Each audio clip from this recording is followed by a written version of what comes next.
Hoy, ano naman yan? Gusto hampak buli Di mo naman kinukuha ni. Di mo naman kuha ni. Ang uling ni. Uling to sa bulak ni. Hoy. Ano mo to sa ang uling sa bulak ni? Kain mo naman. Gusto hampak buli Hampak buli Aba.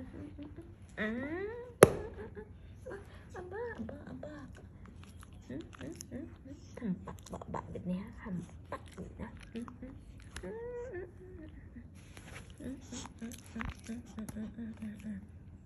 Aba, ang dumi. Gusto gid hampak. Gusto hampak gid. Hampak gid. Ang kain ko. Liwat pa. Ulitin pa. Ang aga pa. Gusto pa isa pa hampak buli.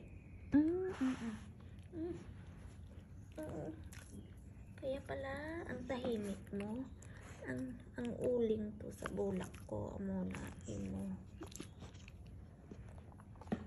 Basta gusto mo kain.